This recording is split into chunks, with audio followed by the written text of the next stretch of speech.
अस्सलाम वालेकुम दोस्तों, मैं doctor Hussain stand up producer भाइयों सामने नजर हमारे साथ अगर जुड़ रहे हैं हम सिलों के हमारे सिलों के तरीके सिलों खुराक सिलों के मैार के बारे में डिटेल वीडियो आपको बताते रहेंगे। तो आज का मौजूद आज टॉपिक है कि जो ग्रोथ है चूज़ों की वो अब तो ब्रूडर आ गए हैं, वैक्सीन आ गई है, फीड आ गई है और इंजेक्शन आ गए हैं, गोलियाँ आ गई हैं, ट्रीटमेंट आ गए हैं, डॉक्टर आ गए हैं। तो ये सब चीज़ें जो पुराने वक्तों में नहीं होती थी, तो उस वक्त कौन सा ऐसा फार्मूला था ये इंसान सदियों से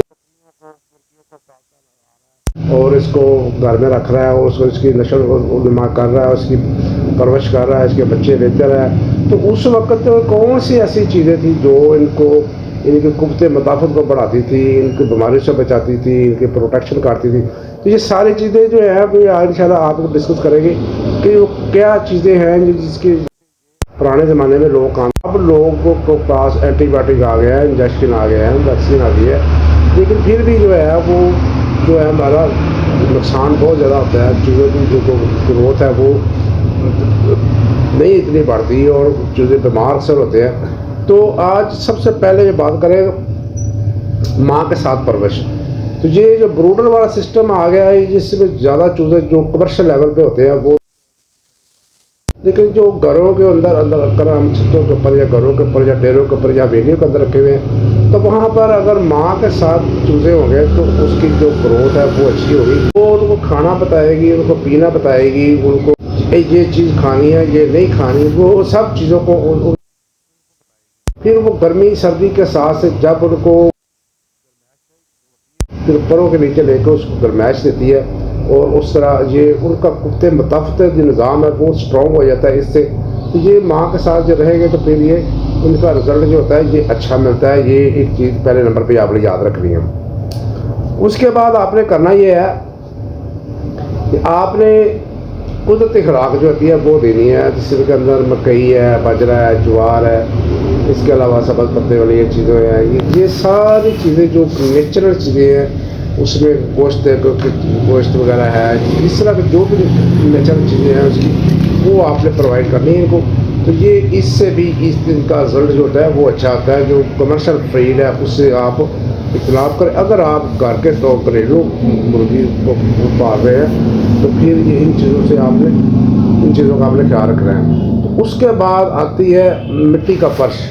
मिट्टी का फ़र्श जो होता है वो होना बहुत ज़रूरी है। अगर छत भी है तो वहाँ पर मिट्टी रखें। मिट्टी के अंदर बैक्टीरिया ऐसे होते हैं, एंटीबायोटिक ऐसी चीज़ें होती हैं जो मुर्गी को जिस्म के अंदर जो होते हैं कुव्वत मदाफ़त पैदा करती है। मिट्टी की जो होती है ये एक ज़बरदस्त एंटीबायोटिक है। कभी आपने गौर से देखा होगा कि जब मुर्गी खाती है, खाने के बाद वो अपनी चोंच को दोनों साइडों पे मिट्टी पे ऊपर मार के तो उसको साफ़ कर दिया, क्योंकि मिट्टी के अंदर एंटी बैक्टीरियल मादे पाए जाते हैं और उसके जो रहते हैं वो उस जो जरासीम है वो ख़त्म हो जाते हैं उसके।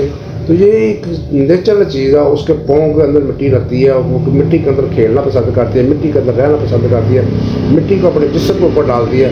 तो इस तरह की जो कच्ची छत वगैरह रखे या वेलियों के अंदर मिट्टी वगैरह जहाँ पे होती है वहाँ पे ये परिंदा खुश रहता है और इस कुव्वत मदाफ़त को तेज़ करता है। तो ये चंद चीज़ें थी, ये मैं इंशाल्लाह मैंने आपके साथ बयान कर दी है।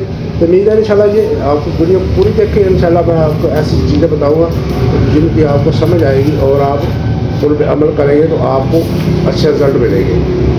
तो इसके बाद आता है कि जो हम खुराक देते हैं मुर्गियों को वो स्पेशल खुराक नहीं होती थी पुराने ज़माने में। जो स्पेशल खुराक बताती या वो उसमें कोई मल्टीविटामिन सिरप होते थे या कोई मल्टीविटामिन गोलियाँ होती थी जिनको वो यूज़ करके चूज़ों की परवरिश करते थे, मुर्गियों की परवरिश करते थे। तो उस वक़्त जो खुराक किचन में मुहैया होती थी वही उसको इस्तेमाल करते थे। अब कच्ची सब्ज़ियाँ भी इस्तेमाल होती थी। कच्ची सब्ज़ियाँ को इस्तेमाल करने से उसके अंदर कैल्शियम बहुत ज़्यादा होता है और कैल्शियम जो होता है वो मुर्गी के जिस्म की हड्डियों को नशोनुमा करता है, उसके अंडों की पैदावार बढ़ती है, उससे उसके अंडों का खोल बेहतरीन बढ़ता है और इसके अलावा जो मुर्गी का जो ग्रोथ है वो अच्छी होती है, चूज़ों की ग्रोथ अच्छी होती है। तो कच्ची सब्ज़ियाँ इस्तेमाल करते हैं। इसके अलावा पकी सब्ज़ियाँ भी इस्तेमाल होती थी।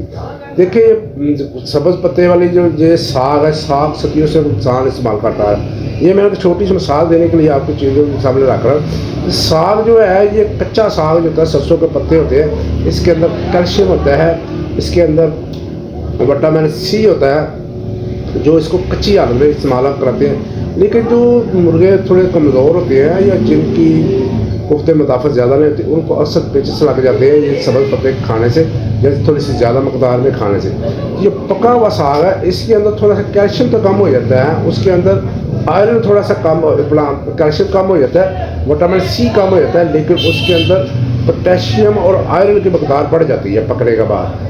तो ये पकाने से जो उसके जो कमज़ोर चूज़ा है या कमज़ोर मुर्गी है या कमज़ोर चूज़े हैं, उनको जो पका हुआ साग है वो ज़बरदस्त चीज़ है। उसके अंदर आयरन होता है, उसके अंदर मैग्नीशियम वाफिर मकदार में बढ़ जाता है और उनको हज़म करने के लिए भी बहुत आसानी रहती है। और आपने कोशिश करनी है कि इनको घी वगैरह का तड़का शड़का या इस तरह का मिर्च मसाले वगैरह नहीं डालने इसके अंदर। बस सिंपल साग जो होता है, उबला हुआ साग, वो इनको सिंपल इस्तेमाल करें। चावलों के अंदर डाल के, ये मैंने सबने वीडियो मतलब चावलों के अंदर डालने से ये जरा बोल नहीं रखता से कहते हैं, वैसे भी ये खा जाते हैं, लेकिन चावल की जरा थोड़ा पसंदीदा खुराक है चूज़ों की, मुर्गियों की, तो इसके अंदर मिक्स करके डाल देंगे तो ये सदियों से साग वगैरह, इसके पत्ते वगैरह ये इस्तेमाल होते हैं और ये बड़ी ज़बरदस्त चीज़ है। इसके अंदर आयरन वाफिर मकदार में पाया जाता है और कैल्शियम जो है इसके अंदर वाफिर मकदार में पाया जाता है और ये डाइजेस्टिव करने के लिए जल्दी हो जाता है और मुर्गा इसको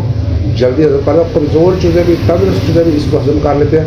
तो ये छोटी सी इन्फॉर्मेशन थी, ये सदियों से साथ ये नेचुरल चीज़ों के साथ ग्रोथ करते आ रहे हैं लोग। इंशाल्लाह इस तरह के और इन्फॉर्मेटिव वीडियो इंशाल्लाह भाइयों तक पहुँचाता रहूँगा। तो स्टैंड अप पॉडकास्ट जिंदाबाद, पाकिस्तान जिंदाबाद, अल्लाह हाफिज़।